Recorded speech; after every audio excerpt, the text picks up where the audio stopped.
ഇത്രയും ത്രില്ലടിച്ച് കണ്ട ഒരു മത്സരം, എന്തൊരു ഇന്നിങ്സ് ആയിരുന്നു അത്.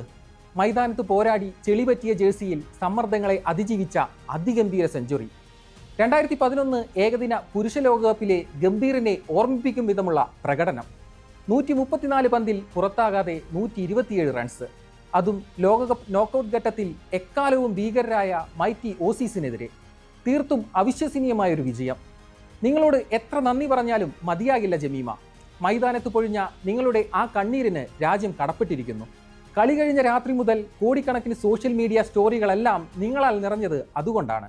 ഇന്നോളം പുരുഷ ക്രിക്കറ്റിന്റെ വീരകഥകളും അവരുടെ വിജയവും മാത്രം കേട്ടുപരിചയിച്ച രാജ്യത്ത് ഇതാദ്യമായി വനിതകളുടെ ക്രിക്കറ്റ് വിജയം അതിരില്ലാതെ ആഘോഷിക്കപ്പെട്ടു. സച്ചിനും ധോണിയും കോഹ്ലിയും രോഹിത്തുമെല്ലാം ആഘോഷിക്കപ്പെട്ടതിന് സമാനമായി ജമീമ റോഡ്രിഗസ് എന്ന താരത്തെയും ആരാധകർ ഏറ്റെടുത്തു.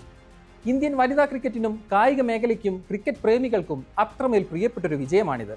ഒരു വേള കളിയിൽ പ്രതീക്ഷ കൈവിട്ടതായിരുന്നു ആരാധകർ. ആദ്യം ബാറ്റ് ചെയ്ത ഓസ്ട്രേലിയ ഇന്ത്യൻ ബൗളർമാരെ അടിച്ചു തകർത്ത് 338 എന്ന കൂറ്റൻ സ്കോർ പടുത്തുയർത്തിയപ്പോൾ 2003 ഇന്ത്യ ഓസ്ട്രേലിയ പുരുഷ ലോകകപ്പ് ഫൈനലിന് സമാനമായൊരു ഫലമാണ് പ്രതീക്ഷിച്ചത്. എന്നാൽ നവി മുംബൈയിലെ തന്റെ സ്വന്തം നാട്ടിൽ കളി കാണാനെത്തിയ നാട്ടുകാർക്ക് മുന്നിൽ തലതാഴ്ത്തി മടങ്ങാൻ അവൾ ഒരുക്കമായിരുന്നില്ല.